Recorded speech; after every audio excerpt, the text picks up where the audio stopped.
Hello students, welcome to my Lalji MPR classes. कल हम लोग लॉगरिदम का पार्ट फर्स्ट किए थे और आज हम उसी लॉगरिदम का पार्ट टू करने जा रहे हैं। इसमें हम बड़े अच्छे अच्छे फार्मूले बनाएंगे, जो फार्मूले डिफरेंशिएशन और इंटीग्रेशन में हम यूज करने वाले हैं। तो शुरुआत करते हैं आज के लेक्चर की। Logarithm part two. Logarithm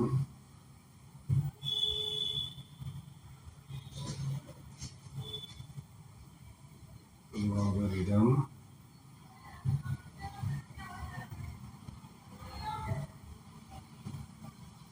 part two. Logarithm part two. कल लॉग का ग्राफ बनाए थे और कुछ लॉग की बेसिक डेफिनेशन के बारे में हमने बताया। जैसे हमने बताया था आपको कि अगर y equal to log x base a, y equal to log x base a ये दिया है, तो ये तो लॉग फॉर्म है।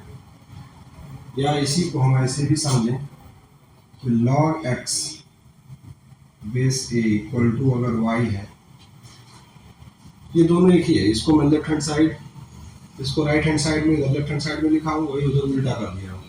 जो लेफ्ट हैंड साइड में था वो राइट हैंड साइड में लिख दिया हूँ, और जो राइट हैंड साइड में है वो लेफ्ट हैंड साइड में लिख दिया हूँ। ये तो दोनों एक ही तरीका है। अगर मैं यहाँ से चेंज करूँ, लॉग को चेंज करूँ बेस फॉर्म में, तो रूल मैंने आपको बताया था, आपको याद होगा। इसको इधर ला देते हैं, इसको इधर। ठीक है, बताया था मैंने कि लॉग जो होता है, लॉग से बेस बनाते समय जो बेस है वो तो बेस ही रहेगा। चाहे हम बेस फॉर्म में लिखें चाहे लॉग फॉर्म में लिखें, उसको बेस ही पढ़ना है। अभी फिलहाल लॉग फॉर्म में है, अब इसको मैं बेस फॉर्म में बदलूंगा तो अभी ए बेस ही रहेगा। और ए बेस है तो बेस को इधर लाओगे तो ऐसे लिखोगे, ऐसे करके ए टू दी पावर वाई, ये आ जाएगा पावर में, जो ये वैल्यू है वो आ जाएगा पावर में, और एक्स चला जाएगा उधर। ये कन्वर्जन का तरीका है, इसको आप याद रखोगे, अच्छी तरीके से याद रखोगे। A to the power y equal to x. यहाँ से भी अगर मैं बात करूँ तो वही बात है। मैं क्या करूँगा, इस बेस को यहाँ से उठा के इधर लाऊंगा तो ये पावर में चला जाएगा। ये बेस है, वो बेस रहेगा, ये इधर आकर के बेस बन जाएगा इसके लिए, और ये पावर हो जाएगा, और इधर हो जाएगा एक्स, लॉग गायब हो जाएगा। तो अगर आप यहाँ से समझते हो तब भी वही बात। देखिए, इसको ले जाइए, इस बेस का पावर बना दीजिए और एक्स को इधर कर दीजिए, तो a to the power y equal to x. या यहाँ से समझते हैं तो जो बेस है उसको बेस बने रहने देते हैं, इसको y का पावर बना दिया, ला के y को पावर बना दिया, एक्सपोनेंट बना दिया, और ये इक्वल टू x।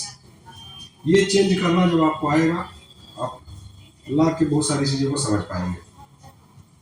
अब एग्जाम्पल के लिए अभी मैं कर दूँ, अच्छा एक चीज़ आप ये देख रहे हो कि लॉग से जब बेस बनाना है तो ये बात आ रही है, लेकिन यहाँ से जब यहाँ जाना होगा तो फिर क्या करोगे। मैं इसको ढक देता हूँ, a to the power y equal to x ये दिया हुआ है, और आपको लॉग बनाना है, तो फिर वही फंडा रहेगा। इधर का उधर करेंगे, लेकिन कैसे करेंगे, आप लिखेंगे लॉग बेस तो ए है, वो ए रहेगा, बस यह एक्स इधर आ जाएगा, वाई उधर चला जाएगा। एग्जाम्पल के लिए अगर मैं लिख दूँ log 2 base 3 equal to x, मान लीजिए ये है log 2 base 3 equal to x. अब इसको हम कह दें कि बेस फॉर्म में चेंज कीजिए, इसको एक्सपोनेंट फॉर्म बनाइए, एक्सपोनेंट में कन्वर्ट कीजिए। तो हम कैसे करेंगे, तो ये जो है यहाँ से उठेगा, इस बेस का पावर बन जाएगा 3 का पावर x, और ये 2 चला जाएगा उस साइड, 2 चला गया उस साइड, तो 3 टू दी पावर x और 2 गया उधर, और लॉग गायब। अगर यही चीज मैं पहले से लिख दूं, जैसे 2 का पावर 3 इक्वल टू 8, हम जानते हैं ऐसा होता है, 2 का पावर 3 इक्वल टू 8 ही आएगा। तो इस केस में जब मैं चेंज करूंगा तो चेंज कैसे करूंगा, चेंज करने के लिए मैं log 8 लिखूंगा, बेस 2 लिखूंगा, और इक्वल टू 3। जो बेस है अभी बेस है, यहां से वहां जाएंगे तभी 2 बेस रहेगा, वहां से आएंगे तभी 2 बेस रहेगा। ठीक है, अब अगर ये आप समझ गए होंगे तो इसका मतलब ये हुआ कि जैसे हम लिखते हैं 2 का power 0, this is equal to 1,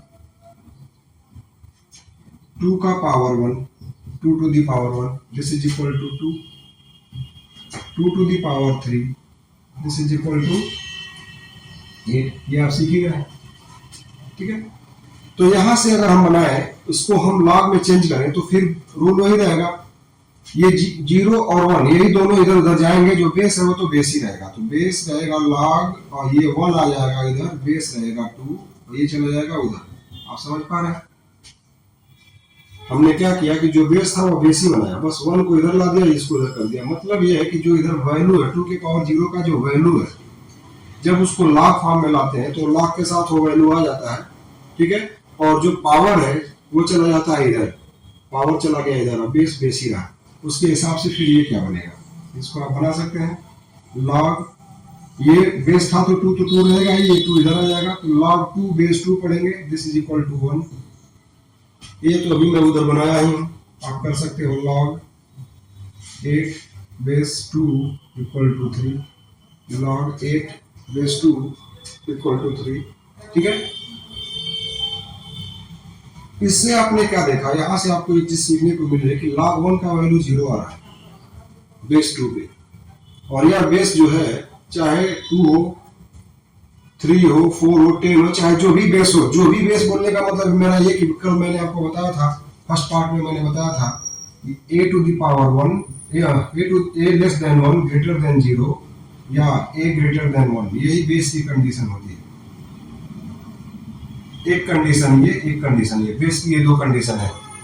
तो जब मैं बोलूंगा कि एनी बेस, तो एनी बेस का मतलब ये नहीं कि कुछ भी माइनस में या कुछ भी, ऐसा कुछ नहीं, इन्हीं में से, इन्हीं में से मतलब ये हुआ कि बेस जो है आपका नंबर लाइन से अगर दिखाऊं तो ये 0 से 1, 0 से 1, 0 है ये 1 है, 0 से 1 के बीच का होना चाहिए बेस, या 1 से ग्रेटर और इनफाइनाइट से पहले का होना चाहिए, इनफाइनाइट से पहले का।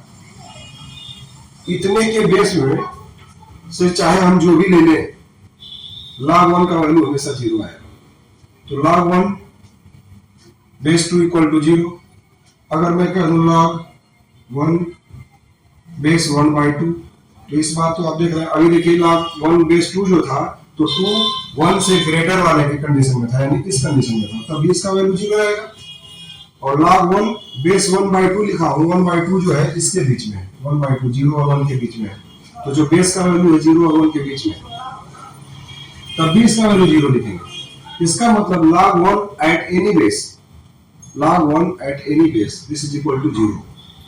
और यहां से क्या है, यहां आप देख रहे हैं कि जिस नंबर का log ले रहे हैं, जैसे 2 का log ले रहे हैं तो बेस भी 2 ही है। अगर मैं यहां लिखूं log 3 बेस 3, तो जिस नंबर का log ले रहे हैं वही अगर बेस है तो हमेशा इसका वैल्यू 1 आता है, उसका वैल्यू हमेशा 1 आएगा, ठीक है। तो log 2 base 2 equal to 1, log 3 base 3 equal to 1। General way में अगर लिखा जाए तो log a base a equal to 1। It means जिस नंबर का log लिया गया और उतना ही उसका बेस भी है, दोनों सेम हो गए, तो उसका वैल्यू 1 हो जाता है। तो log a base a equal to 1। तो ये बातें अगर हो गई, लिखना चाहे तो लिख लीजिए, तो फिर इससे आगे बढ़ते हैं। तो log से बेस में, बेस से log में बदलने का ये तरीका हो गया, और ये बेसिक कुछ फार्मूले हो गए। अब यहां से हम अलग नए फार्मूलों की शुरुआत करेंगे, ठीक है। तो नोट हो गया, चलिए मिटा दें। अब इसको मैं इरेज कर देता हूं।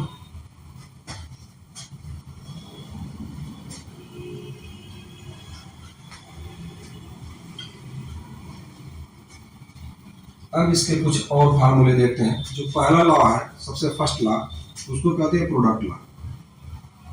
प्रोडक्ट लॉ, प्रोडक्ट लॉ जैसे log mn base a, mn की जगह पे xy भी कर सकते हैं, तो कोई दो चीज यहां लेके मल्टीप्लाई कर सकते हैं। तो मैंने mn ले लिया, बेस a ले लिया, log mn बेस a। हम चाहे तो यहाँ बेस नाम भी लिखें, अभी आगे देखते हैं। log mn, m के साथ n का मल्टीप्लाई है। अब इसका जब log लेते हैं तो ये टूट के प्लस में बदल जाता है, ऐसे log m base a plus log n base a, log m base a plus log n base a। ये बन जाता है।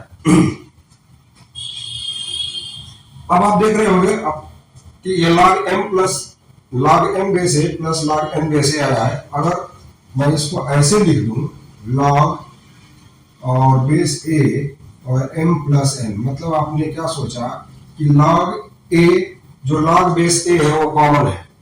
आपने अगर ऐसा सोचा तो कॉमन लेके m प्लस n कर दिया तो ये अब गलत हो जाएगा, ये सही नहीं है। तो याद रखिएगा कि ऐसा नहीं होता।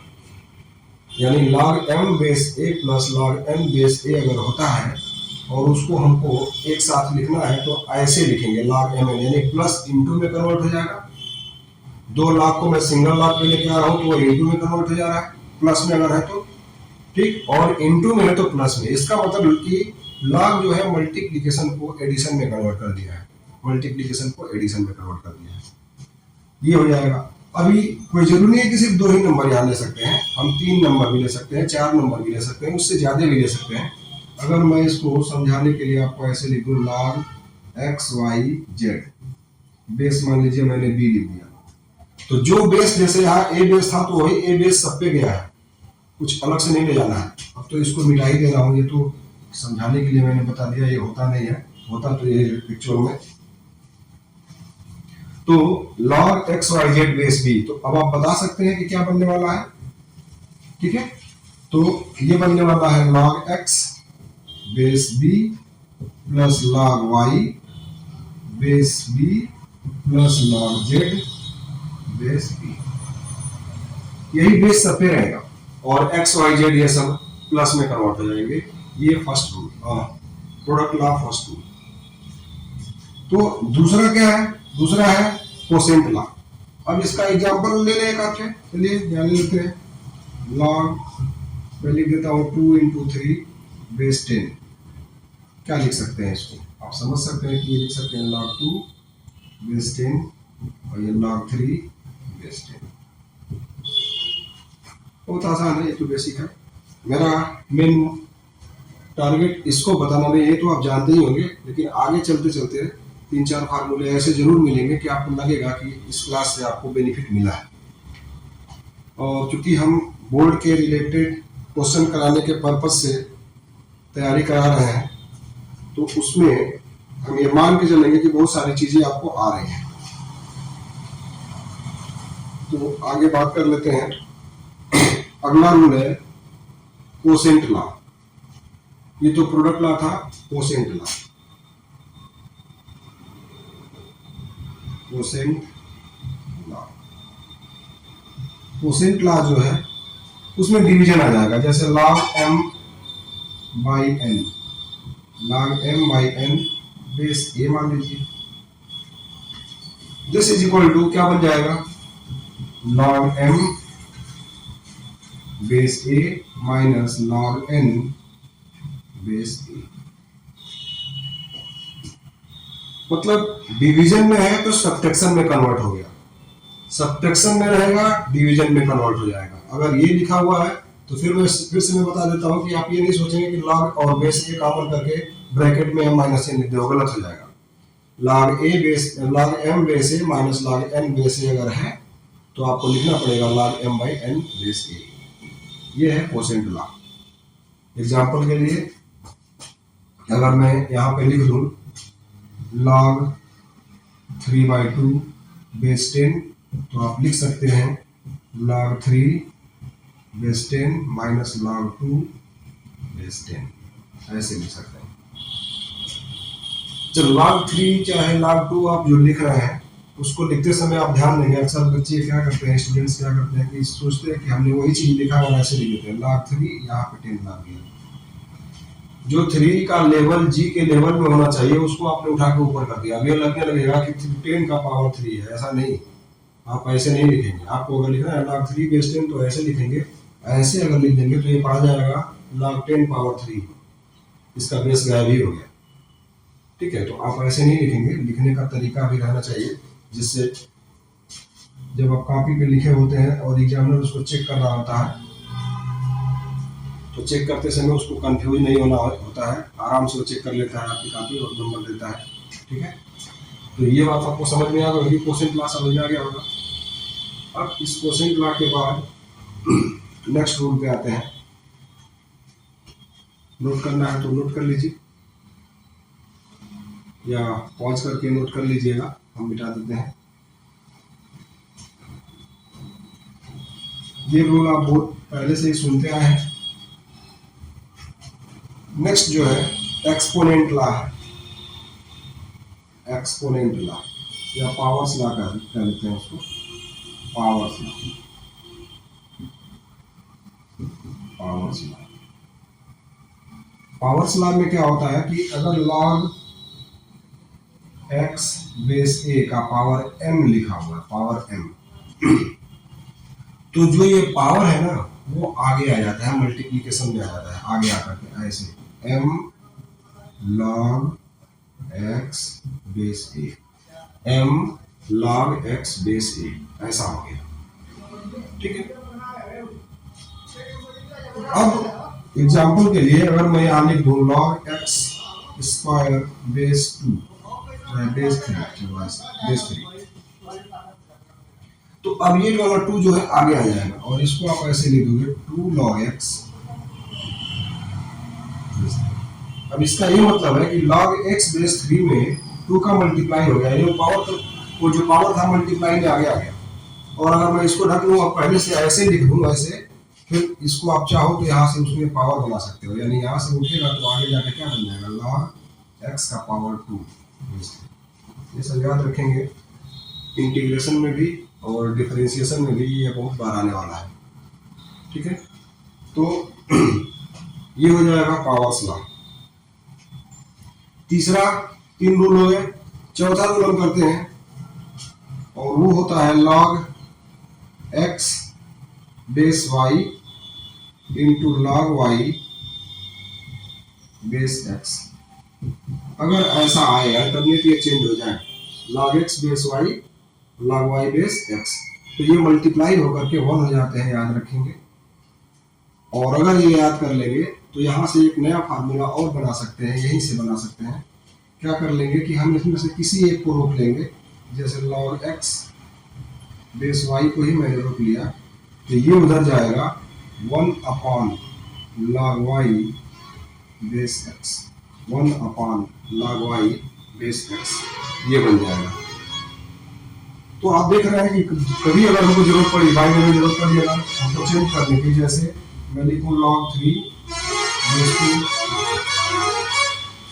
तो उस हिसाब से क्या बन जा रहा है, उस हिसाब से आप देख रहे हैं कि अगर log x बेस y है और उसको हमको चेंज करना पड़ रहा है, तो हम क्या कर रहे हैं log x बेस y, जब हम इसको चाहे तो लिख रहे हैं तो उधर ले जाके क्या लिख रहे हैं 1 अपान, यानी रेसिप्रोकल कर दे रहे हैं, 1 अपान कर दे रहे हैं, और ये क्या बन जा रहा है, ये यहाँ चला जा रहा है, ये यहाँ चला आ रहा है।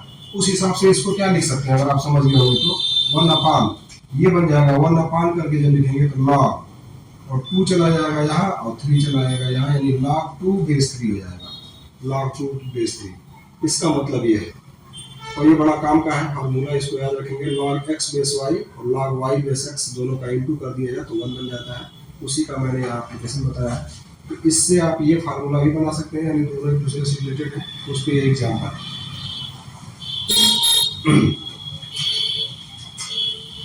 नेक्स्ट जो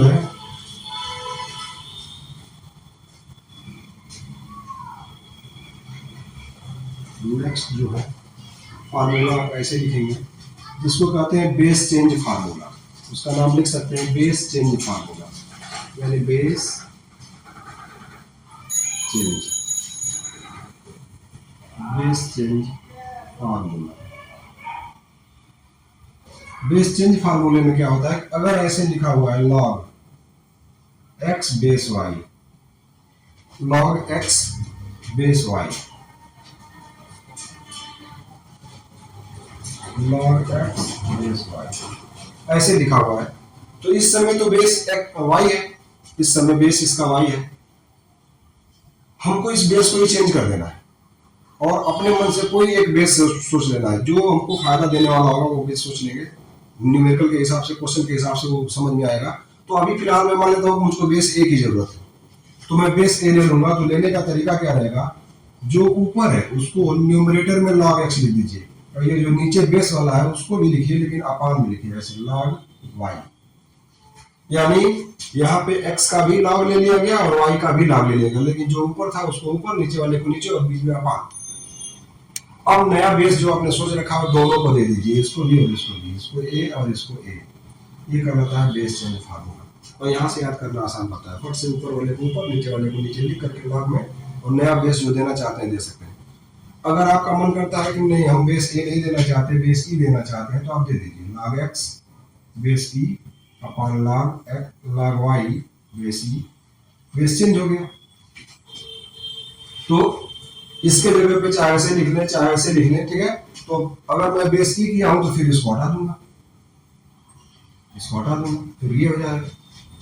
जिस बेस की जरूरत रहेगी वो नया बेस लगा देंगे, इस पुराने वाले बेस को हटा देंगे, तो इसका भी लाभ हो जाएगा, इसका भी लाभ हो जाएगा, और इसका और अपान में आ जाएगा।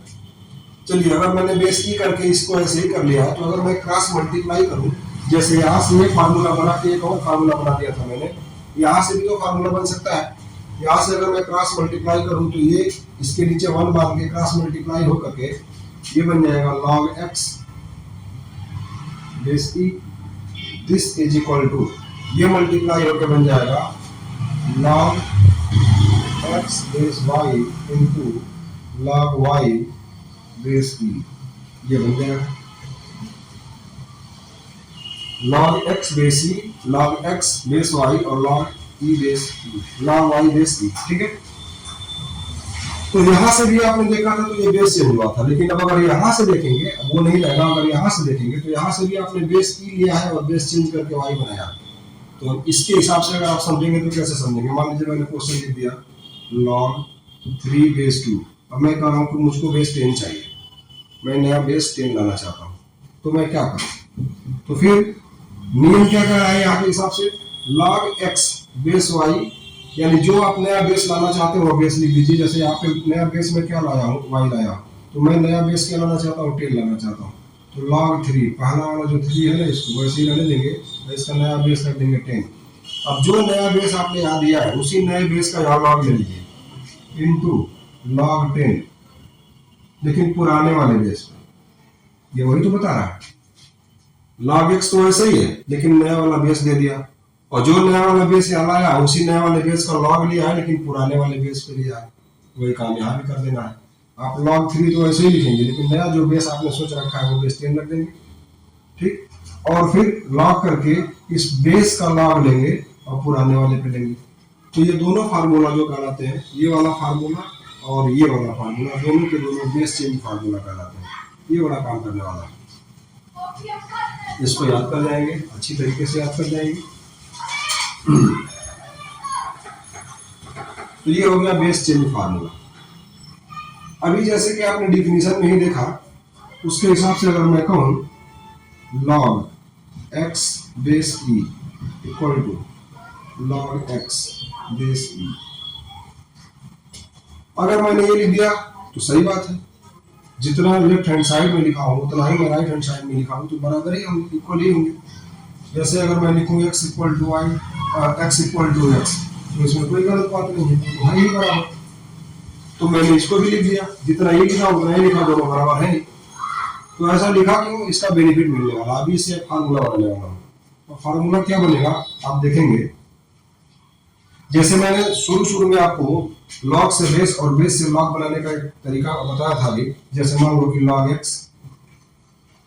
x base a equal two by the way m है, ऐसे दिया हुआ है ऐसा, ठीक है। तो हम क्या करेंगे, इसको जब हम लॉग यहाँ से लॉग उड़ाएंगे तो ये जो इधर का m वैल्यू है ना वो कहाँ आ जाएगा, पावर पे आ जाएगा। ये नहीं सीखा है, बेस पे या पावर बन जाएगा, और यह x कहाँ चला जाएगा उधर। ये तो बेसिक रूल सीखा है लॉग से बेस और बेस से लॉग बनाने का। log x बेस है तो लॉग हटाते समय जो बेस है उसको बेस ही रहने देंगे, उधर वाले को पावर बना देंगे, उधर वाले को उधर ले जाके चले जाएंगे, ठीक है। वही काम ये भी करना है, यहाँ भी करना है। अब यहाँ कैसे करेंगे, तो मैं मान लेता हूँ कि देखिए ये log x बेस a के जगह पे, इधर के जगह पे ये वाला हिस्सा है, ठीक है। और इधर का जो हिस्सा है ये टोटल वैल्यू, उस टोटल वैल्यू को हम m के जगह पे समझ लेते हैं। टोटल वैल्यू किसका मान लिया मैंने, m मान लिया। तो अब आपने क्या देखा कि वो जब m इधर आएगा तो इस बेस का पावर बनेगा। तो यहाँ से हम क्या बना सकते थे, e का पावर लिख करके log x बेस e, ये पूरा का पूरा इसके पावर बना दिया। जैसे a के पावर में जब m आया है तो ये वाला लॉग तो गया हो गया, बस गया है x उधर। तो वैसे ही जब ऐसा करेंगे तो उस केस में ये वाला तो पावर में आ गया e के, और ये लॉग गायब हो जाएगा, केवल x उधर जाएगा, केवल x उधर जाएगा ऐसे। अब ये एक फार्मूला हो गया, बड़ा इंपॉर्टेंट फार्मूला है, ये याद रखिए। याद कैसे रखना है, अगर यहाँ बेस है और जो बेस यहाँ है, ठीक, उसका जो पावर आया है, उसका जो लॉग है, वो पावर आया हो लॉग में। देखिए किसी बेस का पावर लॉग में है, लेकिन उस लॉग वाले का बेस भी वही है जो यहाँ बेस था, ठीक। तो ये पूरा लॉग और ये बेस सहित ये गायब हो जाते हैं, केवल x जिसका लॉग लिया गया वही बचता है, ठीक है। अगर मैं ऐसे लिख दूं 2 log x बेस 2, देखिए बेस यहाँ भी 2 है और उसका जो पावर है वो लॉग में है, लेकिन उस लॉग का भी बेस 2 ही है, तो ये पूरा का पूरा कैंसिल आउट, बचेगा कितना x, ये आंसर होगा इसका। जब ऐसा आएगा आप ये करोगे, ठीक है।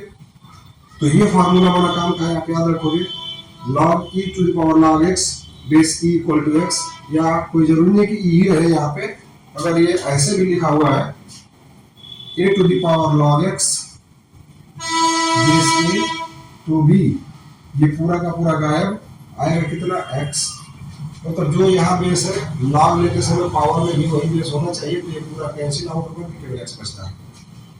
इसी फार्मूले को थोड़ा सा और बढ़ा देते हैं,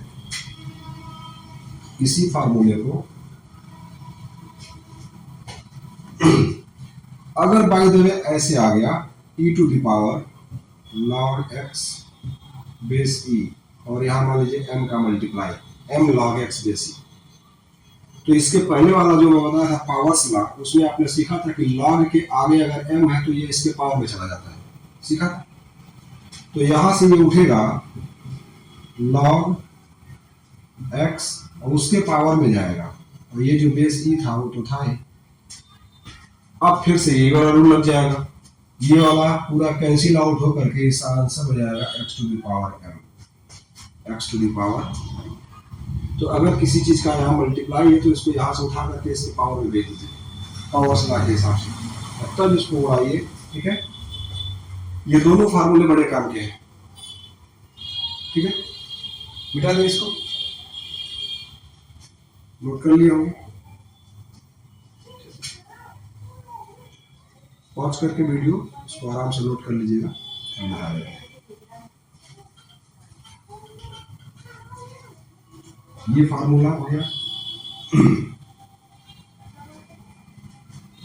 और नेक्स्ट जो फार्मूला है ये है, मान लो कि x to the power log y base e equal to y to the power log x base e। कोई जरूरी कि बेस e, जो बेस यहाँ है वही यहाँ रहेगा, बस हुआ क्या है ना, देखिए ये और ये आपस में अल्टरनेटली चेंज हुए, बस x और y, जहां जिसका लॉग लिया गया वो वाला और जो मेन बेस है ये वाला, बस यही अल्टरनेटिव चेंज हो गया। जब भी जरूरत पड़ेगी हम ऐसा चेंज कर सकते हैं, यानी अगर मैं लिखूं यहाँ पे 2 का पावर log x बेस 3, और यहाँ लिखूं इसी चीज को मैं क्या लिख सकता हूँ, तो इसको चेंज कर दूंगा, तो x का पावर यहाँ क्या लिख सकता हूँ log 2 बेस 3, ये लिख सकता हूँ जब जरूरत पड़ेगी इसके जगह पे ऐसा। ये फार्मूला है, हालांकि कम यूज होता है लेकिन अच्छे क्वेश्चन में यूज हो जाता है, तो इसको भी याद रखेंगे। ये हो गए लॉग के सारे फार्मूले। अगर लॉग के जितने फार्मूले मैं बताया हूँ आपने याद कर लिया तो कुछ मैं शुरू में बताया था, जो जैसे आपने सीखा था कि log 1 at any base, log 1 at any base equal to 0, log a base a equal to 1, ठीक है। जितने का लॉग ले रहा हूँ वही बेस है इक्वल टू 1, इतना सारा कुछ आपने याद रख लिया, और लॉग से बेस में और बेस से लॉग में कन्वर्ट करने का ढंग आपने सीख लिया है, ठीक है। तो डिफरेंशिएशन इंटीग्रेशन के क्वेश्चंस को अच्छे तरीके से आप कर लेंगे। अभी मान लीजिए मैं ऐसे लिख देता हूँ log a square b root में अपॉन c क्यूब, चाहे c क्यूब, ऐसे लिख दिया। अब मैं कहूँ इसको लॉग में तोड़िए, तो ये रूट में है, स्क्वायर रूट है, a square root of b upon c q.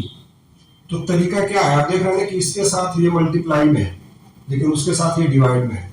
तो जो मल्टीप्लाई में है वो तो लॉग लेते समय प्लस में बदल जाता है और जो डिवाइड है वो माइनस में जाता है।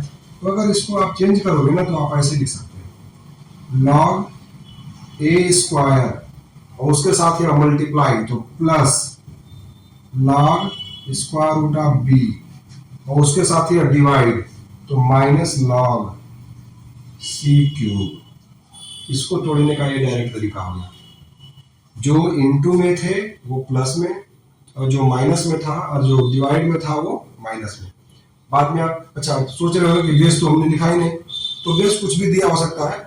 जो बेस की कंडीशन होती है उसमें से कोई भी बेस हो, तो जो बेस यहाँ रहेगा वही बेस यहाँ भी लिखेंगे, यहाँ भी लिखेंगे, यहाँ भी लिखेंगे, आप लिख लीजिएगा। अगर मैंने ई बेस मान लिया तो ई हो जाएगा।